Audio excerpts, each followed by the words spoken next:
With the way he proved that he can play from the outside this year, I fully expect him to quickly pick up route running as well and be a top receiver for a team, and could push to be one of the top receivers in the NFL if he progresses at a fast pace.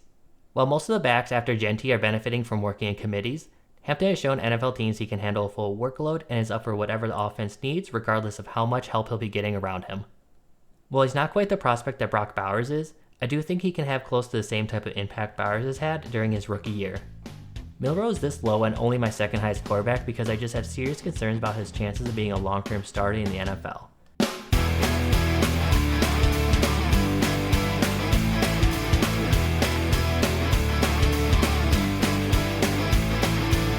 Hey y'all!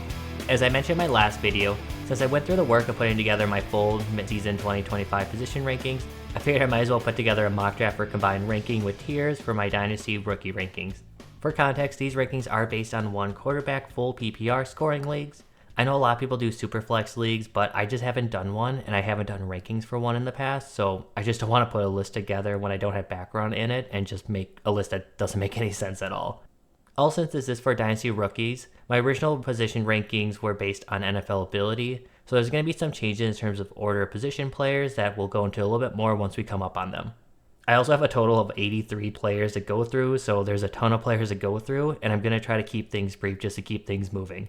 If you want to hear more in-depth thoughts on any of the players, I highly recommend to click on a link that should be on the screen now that'll take you to a playlist for my mid-season scouting series. Each video has my full position rankings and breakdowns on every single player, which I think will help supplement this very well. So with 83 players to go through, let's get started with the rankings.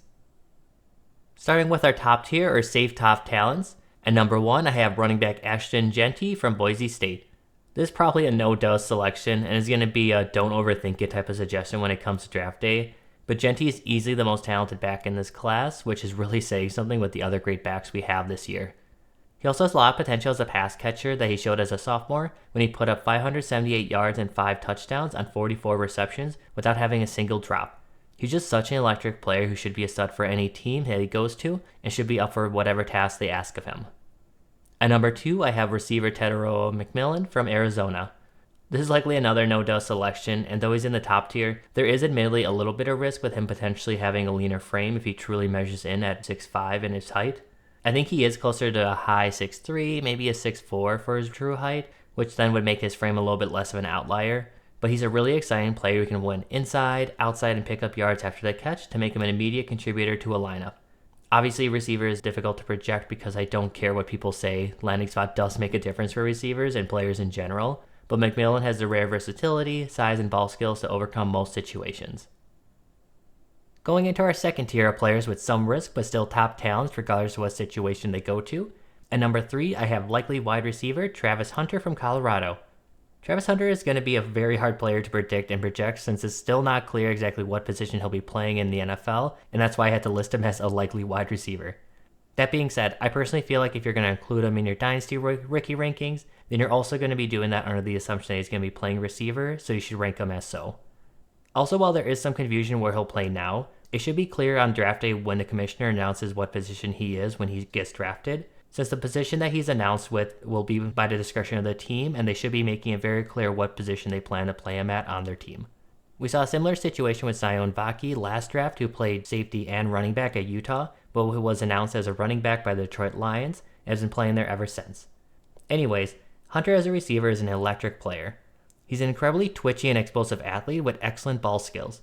He definitely has some deficiencies in his route running, but he has all the potential to be a top route runner in the league with more time to dedicate to a single position. With the way he proved that he can play from the outside this year, I fully expect him to quickly pick up route running as well and be a top receiver for a team, and could push to be one of the top receivers in the NFL if he progresses at a fast pace. At number 4, I have wide receiver Luther Burden III from Missouri. This has been a really disappointing year for Burden. He came in as most people's top 2025 receiver, but has been hindered by poor quarterback play in Missouri. He still has elite traits like his yak ability, his ball skills, and signs that he can play inside and outside. Now, he could use some time to develop, but I don't think that he'll need a full redshirt year and should be able to provide some impact on his first year with the team. How big of an impact he can have will likely depend on which team he goes to and if the offensive coordinator wants to get creative with the way they want to get him the ball. At number 5, I have running back Omarion Hampton from North Carolina. As I mentioned in the beginning, This wouldn't be a straight one-to-one with my positional rankings, and this is focused on fantasy or dynasty outlook. As far as fantasy outlook, Hampton is one of the cleaner prospects in this deep running back class. At the time of recording this, he has caught 31 of his 34 targets for 281 yards, and has been a monster on the ground rushing for nearly 1,500 yards and 14 touchdowns. With North Carolina losing their starting quarterback to injury in Week 1, the game plan is very obvious that the team is going to be feeding Hampton, and teams still can't slow him down. He's so hard to bring down and has done a great job showing that he can be a bell cow for a hurting offense. While most of the backs after Genty are benefiting from working in committees, Hampton has shown NFL teams he can handle a full workload and is up for whatever the offense needs regardless of how much help he'll be getting around him. Going into our third tier of talented players who could have high ceilings with the right landing spot, at number 6 I have running back Travion Henderson from Ohio State. Speaking of committees, Henderson has been one of the biggest beneficiaries of being part of a committee this year. After struggling with injuries the past 2 seasons, Henderson gets to split touches with Quinshon Judkins, which has allowed him to stay healthy and be a lot more efficient with his touches. While I have Henderson this high thanks to his athleticism, receiving, and pass pro skills, I do worry that Ohio State kind of put out a blueprint for how Henderson should be used by other NFL teams, which will likely put him in a committee to start his career. While his upside is good, that would immediately cap his ceiling, and with the way NFL teams are trending, I think he's likely going to start out in a committee, but I do think he can work himself into a lead back role down the road. At number 7, I have running back Nicholas Singleton from Penn State. Singleton has had a great season after being a productive rusher in 2022 and a productive receiver in 2023. He's finally put it all together and looks like a complete back now. My biggest concern for him is that while he may have good speed, he doesn't have a lot of wiggle to make defenders miss in the open field. Players can get away with that in college due to having more open running lanes, but the best running backs need to be able to make players miss in the open field or just be able to plow through them. If Singleton can't really do either, that would definitely limit his ceiling. However, he should have a very safe floor and good red zone upside, and could be a good fit for a team if they want to use him as a lead back. Speaking of safe floors, at number 8, I have a wide receiver Emeka Egbuka from Ohio State. Egbuka hasn't quite developed into the next superstar receiver from Ohio State, but that shouldn't make people dismiss Egbuka. He still has a clear place in the NFL as a slot safety net for quarterbacks, and while he likely doesn't have a high ceiling, he should at least be a flex-worthy option for teams in the future, and likely can provide even more than that in full PPR leagues for the next several years, by being able to work underneath and getting extra yards after the catch. At number 9, I have running back Caleb Johnson from Iowa. Every year we seem to have a running back come out of nowhere, and Johnson is that back this year. Like Hampton, teams know what the plan is for Iowa. They're going to feed Johnson, and they're not going to throw a whole lot. But just like Hampton, that still doesn't slow him down as he's been having a really productive year. My biggest concerns with Johnson is how much he can truly contribute in the receiving game, and if he can be as good in gap schemes since he primarily runs out of zone runs at Iowa. Either way, there's a lot to be excited about Johnson, and the potential to get a do-it-all bell cow back at number 9 should really excite a lot of managers. At number 10, I have running back Quinshon Judkins from Ohio State. Judkins is one of the biggest players who differentiates from my actual positional rankings and these dynasty rankings. While I really like Judkins as a runner, his pass catching isn't a guarantee. I do think it's a little bit better than last year, and he has a potential for it, but I don't think it's a guarantee that he's used in the same way in the NFL, and couldn't find himself operating more as an early down back. That being said, if he does go to a run-heavy team like the Chargers, I can see Judkins delivering on this projection and he getting even just enough work in the passing game to give some great upside. I think where Judkins goes will likely be the biggest determiner of this, so he may just be a wait-and-see type of player. At number 11, we have our very first tight end in the class, tight end Tyler Warren from Penn State. There's not a lot that Warren can't do. He can make plays down the field as a receiver, he can make plays after the catch, he can even make plays as a wildcat quarterback. His versatility and athleticism is so special, and that should help him be an immediate contributor wherever he goes. I've talked about the fact that his blocking has taken a step back, but it's still good enough to keep him on the field, so he's not a liability, and it should get better as he adjusted the extra playing time. While he's not quite the prospect that Brock Bowers is, I do think that he could have close to the same type of impact Bowers has. While he's not quite the prospect that Brock Bowers is, I do think he can have close to the same type of impact Bowers has had during his rookie year. Getting to our fourth tier of promising talents with some hiccups in their profile, this is where things start to get really interesting and where I think a lot of people's rankings are going to start to really deviate. At number 12, I have wide receiver Jalen Royals from Utah State. This is probably a very bold projection for Royals, who either isn't being talked about by other analysts or just isn't viewed that highly due to playing at Utah State.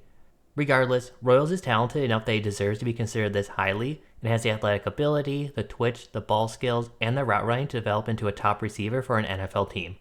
It may not happen in week 1, but with some patience, he could develop into a big-time steal and a regular contributor for a contender. At number 13, I have Alec Ayomanor from Stanford. Ayomanor has been a really difficult player to evaluate due to Stanford's quarterbacks having a really difficult time getting him the ball. He might be one of the biggest arguments we'll see this offseason between film and analytical people. Personally, I align myself more as a film bro, and from what I've seen from Ayomanor, there's still a lot to like. He profiles as more of a vertical threat, which in and of itself is risky depending on what quarterback he'll be paired with, but he has good release skills and route running to be a little bit more than that. At number 14, I have the first quarterback of this class, Cam Ward from Miami. It might be a bit controversial to have Ward higher than Jalen Milroe, but I just feel more confident in Ward as a pocket passer and having a chance to have a long-lasting career. He definitely has his issues with getting stuck going into hero ball mode, but he's played a lot more calm from the pocket and has done a better job protecting the ball. He still will need some further development, but I really like the upside he gives long-term, and I feel like he could have one of the longest NFL careers from this class. Going into our 5th tier are talented players with some red flags. At number 15, I have running back Devin Neal from Kansas. I've really liked Neal for some time, and his burst and athleticism are really fun to watch when he gets into open space. He's such a smooth mover, and he has some great ball skills to make him a big play threat. My concerns with Neal are 1, his pass protection skills, and 2, his contact balance. Neal is a really bad pass blocker, and that could cost him some reps in the NFL. His contact balance has also been a little bit disappointing that will limit him if he doesn't escape from first contact in the NFL, which comes up so much earlier compared to college. However, if he goes to a team that works to get him in space, he could be a really nice weapon. At number 16, I have quarterback Jalen Milroe from Alabama. Milroe is this low and only my second highest quarterback because I just have serious concerns about his chances of being a long-term starter in the NFL. I have similar concerns that I had with Justin Fields that I have with Milroe, as both struggle to read a defense and struggle to throw the ball with anticipation. That usually just doesn't translate to long-term starter potential in the NFL, and could make him fade away before his rookie contract is even up, like Fields did. That being said, with the right landing spot and the right fit with an offensive coordinator, those fears could fade away, and with his rushing upside, it's still worth the gamble to take him this high. At number 17, I have tight end Harold Fannin Jr. from Bowling Green. Fannin Jr. has been putting together a really special season and looks like an absolute stud. While many will likely dismiss him due to playing at Bowling Green, he put up 11 receptions for 137 yards and a touchdown in a competitive game against Penn State earlier this year, and 8 receptions for 145 yards and a touchdown in a competitive game against Texas A&M. He definitely will need some time to adjust to the NFL, but he's proven he can produce against top talent and should be viewed as one of the top tight ends in this class. At number 18, I have wide receiver Evan Stewart from Oregon. Stewart is going to be really interesting to see how NFL teams view him and where he gets drafted. He has a lot of traits of a number 1 receiver with his twitch, stop-go ability, and yak ability, but just hasn't delivered consistently as a receiver. That being said, at this point in the draft, I think if there is a chance to get a receiver with number 1 receiver traits, you have to take your shot. At number 19, and potentially controversially, I have tight end Colston Loveland from Michigan. This placement has less to do with Loveland and a bit more to do with how I typically view tight ends. I could see Brock Bowers making a lot of people reach for tight ends early in next year's draft, but more often than not, they typically disappoint in their first few years in the NFL. Personally, I think it's just a better philosophy to either take a tight end very late in the draft where you're getting great value, rather than taking one in the first 2 rounds, or even just target an established one. Going back to Loveland though, while he has some exciting traits, I'm not sold on his ability to be a dynamic pass catcher in the NFL as others are. His athleticism is good, but he's still a little bit too stiff when you compare him to someone as fluid as Brock Bowers, Mark Andrews, Travis Kelce, and some of the other great receiving or pass catching tight ends. I still see him as a great asset for an offense, and he should be a fantastic red zone weapon, which gives him good upside, but I'm just not sold that he'll be able to demand targets like Bowers has unless he goes to a fantastic situation. At number 20, I have quarterback Shedeur Sanders from Colorado. This might seem low for Sanders, but I also typically have quarterbacks a little bit lower in 1 quarterback rankings just based on how I value players. For Sanders, while I think he could develop into a solid real-life quarterback, he just doesn't have the rushing upside to give him a good floor as a fantasy quarterback. He'll need to be a productive enough passer, and I just don't know if that'll be a guarantee with his tendencies to trail in the pocket and kill some drives. Despite Sanders being my number 2 quarterback in my positional rankings, there's just a lot of risk in him succeeding in the NFL, and I'd rather take a shot on the guys ahead of him who either have better floors or higher ceilings. Getting to our 6th tier of players, with nice upside but risky players as a whole, at number 21 I have running back Bashal Tune from Virginia Tech. Tune has been going under the radar but is putting together a really great season and has been producing against quality competition. He also has been used a fair amount as a receiver, which gives him some nice upside. He does still have some fumble issues which will need to be cleaned up to not be at risk of losing touches in the NFL, but he made improvements as a pass catcher this year, so I'm hoping he can improve there as well. At number 22, I have running back Jonah Coleman from Washington. Coleman is another under-the-radar player who I think will find a role in NFL offense. He isn't the most dynamic runner, but he is probably one of the strongest, and he may also be one of the best pass blockers in the class as well. Despite the lacking athleticism to break off big plays, his all-around skill set should give him an opportunity to get on the field early and could become a serious impact player down the road. At number 23, I have running back Ollie Gordon II from Oklahoma State. This has been a bit of a mess of a year for Gordon after entering the season as a lot of people's top back. Despite the down season, he has had some flashes in the second half of the year that are reminiscent of the players that we saw last year. So at this point in the draft, he's definitely could be worth a dart throw just to see if he can recapture that magic from last season. At number 24, I have running back Raheem Rocket Sanders from South Carolina. Sanders has had a pretty good season this year, but not quite the season I was hoping for so far when I originally ranked him very high in my summer rankings. He looked a bit rough at the start of the year, then had a great stretch early on after that, then dealt with an injury, returned, looked a little bit iffy, then looked amazing for a 2-game stretch, and with me recording this right after his game against Missouri, he kind of looked meh against them, so it's just been a roller coaster for him at times. I just want to see the consistency he showed early in his career and for him to stay healthy. He has bell cow traits, but it will just be interesting to see if a team instead puts him into a committee as a power back. At number 25, I have Rashard Smith from SMU. Now, Smith is someone who was missing from my positional rankings video, but I circled back to him and I wanted to spend a little bit more time to give some information and background on him.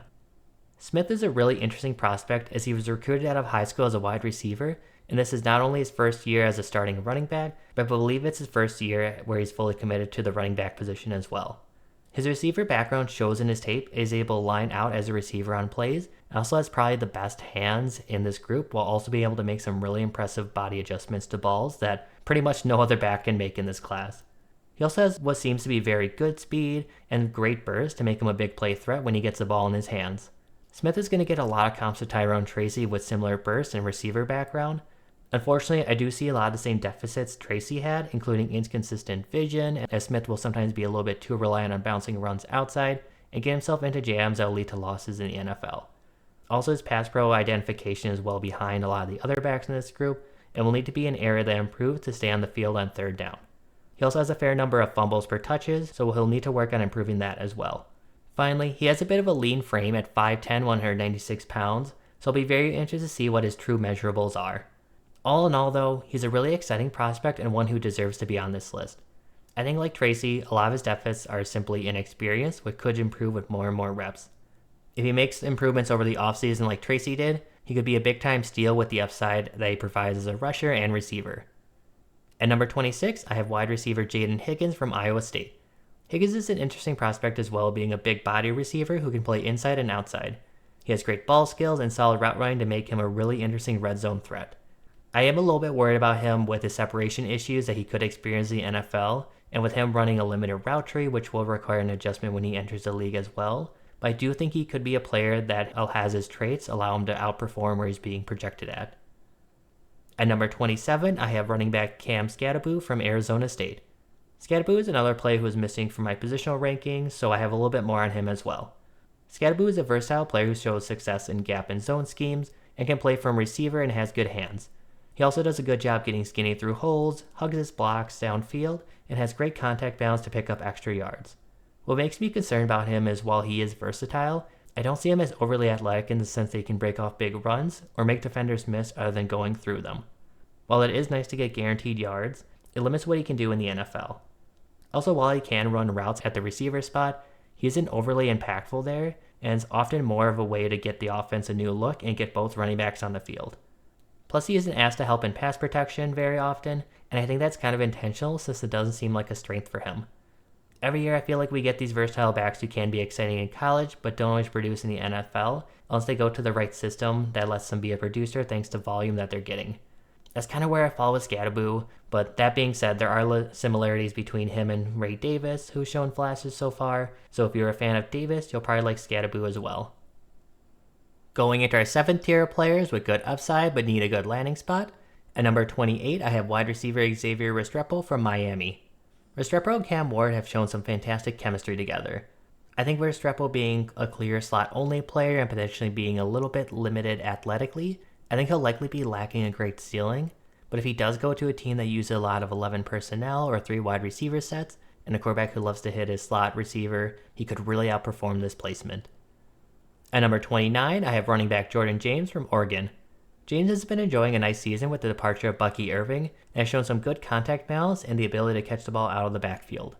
I still have concerns about how much of his production is due to Oregon's schemes spreading the defense out, but that'll be something I try to take a closer look at closer to my final draft eval. Either way, he has shown some nice traits that could help him be a contributor on third down and in the red zone. At number 30, I have tight end Oronde Gadsden II from Syracuse. Gadsden is going to be another really interesting player to see what happens and where he goes in the NFL. He's a receiver tight end convert who's been putting up some really quality numbers. He's also not a total liability as a blocker and has some tough hands and good size to survive in the middle of the field. His placement here in this tier perfectly encapsulates what I mean with this tier, in the sense that where Oronde Gadsden go and if a team views him as a starting tight end will ultimately determine how much of an impact he could have. At number 31, we have another interesting player in wide receiver Isaiah Bond from Texas. Bond has been a follower for me since he hasn't been able to live up to his potential, with quarterback Quinn Ewers not being willing, or not sometimes even just being able to, hit his deep threats. Bond is still a talented deep threat, but just like we saw in college, his upside could be tied whether he goes to a quarterback who will drive him the ball downfield or not. At number 32, I have running back Phil Maffa from Clemson. Maffa is a bruiser, but still looks a bit limited as a receiver. While he could contribute in the run game and the red zone, I'm not confident that he'll be more than just an early down back, which will likely limit his ceiling. At number 33, I have tight end Mason Taylor from LSU. Taylor's had a nice breakout year and has great hands and is a great blocker. I kind of just think he's going to be a product of whatever offense he goes to, unfortunately. He doesn't have the athletic ability to create consistent separation on his own, and will need to go to a team or a quarterback that likes to feed the tight end. We saw players like Jake Ferguson feast thanks to this, and that could happen to Taylor, but I think we just need to see where Taylor ends up going in the draft. Going into our 8th tier are risky players who have good upside. At number 34, I have running back Dylan Sampson from Tennessee. I've seen other people much higher than Sampson, and he's a solid player, but I personally view him as a lesser prospect than Jalen Wright, who ended up going in the 4th round of the 2024 draft. I know drafts aren't one-to-one where players go, but last year's draft was weaker than this one's, so it'll be hard to see Sampson getting that much of a greater draft capital and seeing the NFL view him higher than they viewed Wright. Still, it'll be interesting to see where he goes, and he'd be worth a shot if a team believes he's more than just a Tennessee scheme. At number 35, I have quarterback Garrett Nussmeier from LSU. Nussmeier has been all over the place this year, which isn't too surprising with this being his first year as a starter. I feel like he's trending towards needing to return for another year to improve his weaknesses, but if he does declare, he could be an interesting developmental quarterback for a team, since he has good arm talent and has shown promise as a pocket passer. He likely will never be a quarterback 1 for your dynasty team, but he could be a good reserve and could be had for cheap. At number 36, I have wide receiver Trey Harris from Ole Miss. This might also feel very low for Harris after the season he's been having, but I just feel like there's a fair amount of his production stemming from Ole Miss's offense. Also, I still have a lot of concerns about his ability to consistently separate, what makes him feel a little bit too similar to recent Ole Miss receiver Jonathan Mingo for me. I think at the very least he has good upside as a red zone weapon if a team looks to use him in that way and develop him as such. At number 37, I have wide receiver Ricky White III from UNLV. White could be higher up on this list, but I have concerns how much he has to win with his yak against lesser competitions, and how much of his off-the-field issues may drop him in the draft. He does have some nice potential with his smooth movement skills that could get him some touches early in his career on design looks as he develops his route running, but it's just difficult to know just how he'll adjust to NFL, and teams will be scared off by the off-the-field history. Going into our 9th tier are players with less upside but high floors. At number 38, I have running back DJ Giddens from Kansas State. Giddens was on track to be much high on this list at the start of the season, but has been crashing a bit. He finally put together a good game at the time of recording against Arizona State, but it was a really rough stretch before that. And I feel like we're just going to continue this game with Giddens having some good games and then some really rough games. I think he can definitely justify his placement higher thanks to his ability to help on passing downs, but I just want to see some more consistency to have him above players above him. At number 39, I have wide receiver Kyron Lacey from LSU. Lacey can make some really tough catches, but he really struggles to separate in college, and I just don't see that getting better in the NFL. On top of that, he is an older prospect, which makes him a bit less exciting, and I think he definitely could be a quality role player for an NFL team, I just don't see much upside in him, and he might max out as a flex on a team. At number 40, I have running back Trevor Etienne from Georgia. Like Lacey, I just don't see that high of a ceiling for Etienne. I think he's a solid back, but there just isn't really anything exceptional he does, and he may be more of a role player in a committee. The good thing is he can handle anything asked of him, but I just don't know if he'll be able to earn a top spot in the backfield. At number 41, I have tight end Gunnar Helm from Texas. Helm is a bit similar to Mason Taylor in the sense that he may be dependent on where he goes. I do think he has some good route running potential, but I just don't see that high of a ceiling for him as a tight end and for tight ends in general. That being said, he could develop into a quality tight end and could be a nice tight end too for a team if he's able to get a chance to develop and start down the road. Getting to our 10th tier are players who are talented but have major red flags. At number 42, I have quarterback Carson Beck from Georgia. Like Giddens, Beck was going through a really rough stretch, but finally put together a good game against Tennessee. He's still limited as a fantasy quarterback due to being a pocket passer, and his mess of a year will make it interesting to see how NFL teams value him, but he could have nice upside later if he does get a chance to start down the road. At number 43, I have tight end Luke Lachey from Iowa. Lachey is a quality pass catcher, but I'm just concerned that he isn't able to consistently separate at the NFL level. On top of that, he has struggled to be productive due to being stuck in Iowa's offense, so I could see him as being a slider in the draft, but may have some nice upside if he can prove himself as a separator in the NFL, and if a team bets on his upside. At number 44, I have tight end Justin Jolie from North Carolina State. Jolie has been fantastic to watch and plays much bigger than his size. The problem is that he's potentially undersized, being listed as 6'3", 235 pounds, and I honestly wouldn't be surprised if he's a little bit smaller than that.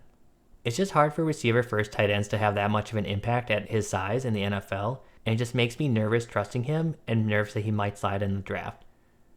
At number 45, I have wide receiver Ty Felton from Maryland.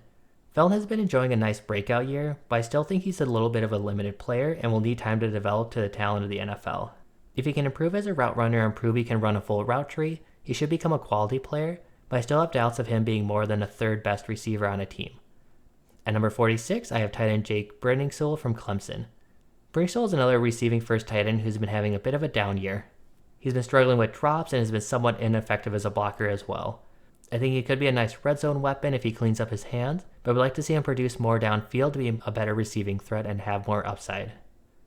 At number 47, I have quarterback Drew Aller from Penn State. Aller could be much higher in these rankings thanks to his traits and due to potentially having good future draft capital. I just worry about his footwork and processing, developing, and being enough in the NFL. He still doesn't look quite ready for the NFL to me, and I think he'll be a major developmental player for a team who could crash and burn if they try to rush him. However, if a team is patient, he could pay off down the road and be a quality starter. Alright, now that we're getting into players I'm projecting as likely not to be drafted in most people's drafts, I'm going to be going even faster with the rest of these guys. So going to our next tiers of players whose impact will likely be tied to where they go. At number 48, I have quarterback Cade Klubnik from Clemson. Klubnik could arguably be in the above tier with Aller, since I have similar concerns with Klubnik as Aller, but I just like Aller's arm traits more than Klubnik's, and I see the NFL having somewhat of a similar view on him. At number 49, I have quarterback Quinn Ewers from Texas. Ewers is another player who could be higher, but I'm just sort of out on Ewers as a meaningful fantasy quarterback. He just hasn't shown improvements getting the ball down the field or handling pressure over the past few years, and I just have a hard time seeing an NFL team be the answer to his developmental issues. At number 50, I have quarterback Jackson Dart from Ole Miss. Others will have Dart higher thanks to his accuracy numbers and legs, but I just don't see a quarterback who plays well under pressure and can read a defense. I just worry that NFL teams will eat Dart alive if he doesn't go to a good offensive system.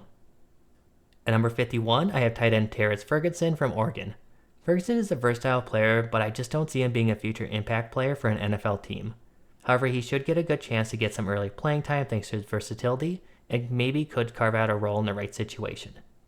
At number 52, I have running back Taj Brooks from Texas Tech. Brooks is a big plower, but I just have serious questions about his athletic ability. He does have good hands that give him a bit of more upside to be more than just a two-down back, but I just don't see him being more than capable of being a committee back unless he goes to a perfect situation. At number 53, I have running back Desmond Reed from Pittsburgh. Like Brooks, I have a hard time seeing Reed be more than a committee back, but for Reed it's more due to being 5'8", 175 pounds. That being said, he is an explosive player and a really good pass catcher who could be a good role player in the right offense. At number 54, I have running back Jaquavius Woody Marks from USC.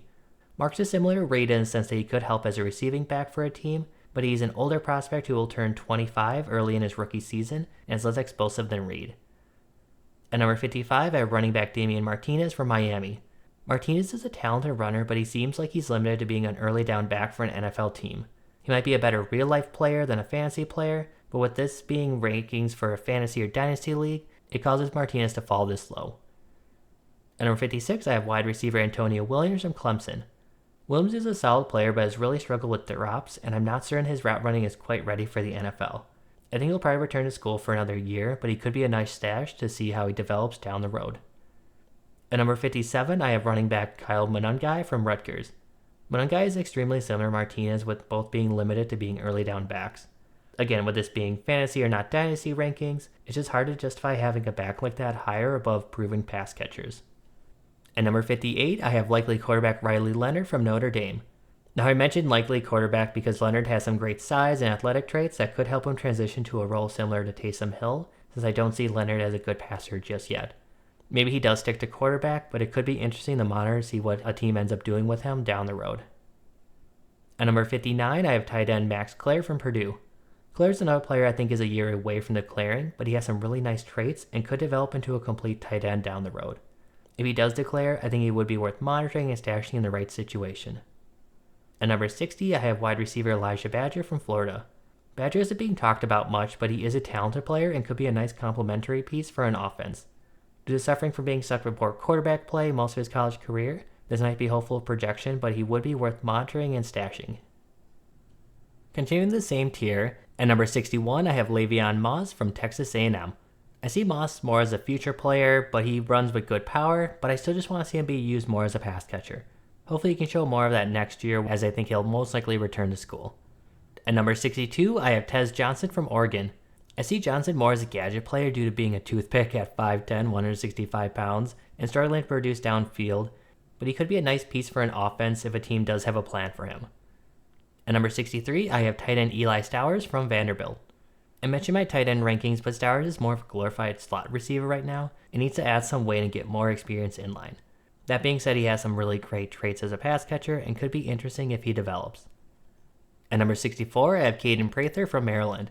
Prather is an interesting project who could develop into a nice depth piece for an offense, but I think he'll likely need some time and should be no higher than a stash if he declares. At number 65, I have running back Khalil Mullings from Michigan. Mullings is a bit similar to Moss, but seems to be even more limited as an early down back right now. He's still learning the position, so maybe that gives him more promise if he develops, but I think he's another player who should return for another year of college. At number 66, I have tight end Tanner Koziol from Ball State. Koziol will get attention thanks to his 6'7" size, but he's pretty thin at just 237 pounds, and he'll need to put some more weight on to hold up against contact in the NFL. That being said, he's an interesting prospect if a team does develop him properly. At number 67, I have RJ Harvey from UCF. I actually like Harvey as a player, but he's another player who's an older prospect as he'll be 25.5 for week 1 in his rookie year. Maybe a team won't be deterred by that, but it's just hard to see him have a long career as a running back entering the league at this age. At number 68, I have running back Mekhi Hughes from Tulane. Hughes is another player who I think is an early down back right now, but could prove to be a more complete back if he returns and develops his pass catching ability next year. At number 69, I have a wide receiver, Nick Nash from San Jose State. Nash has been putting up some great numbers, but I still feel like he's more of a producer due to the volume he's getting than true talent. Maybe I'm wrong, but right now I'm just not sold on him and I just need to see a little bit more of him. At number 70, I have wide receiver Jack Beck from TCU. Beck is another player who I think might be reducing due to volume, and I'm not certain he's the type of player that can work in the NFL, since he's relied on yak thanks to his size, and that just doesn't work as well in the NFL. At number 71, I have tight end RJ Maryland from SMU. Maryland was having a nice year as a receiving first tight end, but suffered a torn ACL. He'll almost certainly return for another year, but he could be an interesting player to watch and stash if for some reason he does decide to declare. At number 72, I have Jack Velling from Michigan State. Velling has been a disappointment as a candidate to be a big riser this season. He still has some nice upside and size and could be worth a stash if he ever gets there with his route running to be a more consistent pass catcher. Now for these final two tiers, to be honest, I have a hard time seeing any of these players being contributors right now, so I just kind of have them all together. But starting with the rest of my quarterbacks, at number 73, I have Connor Wigman from Texas A&M.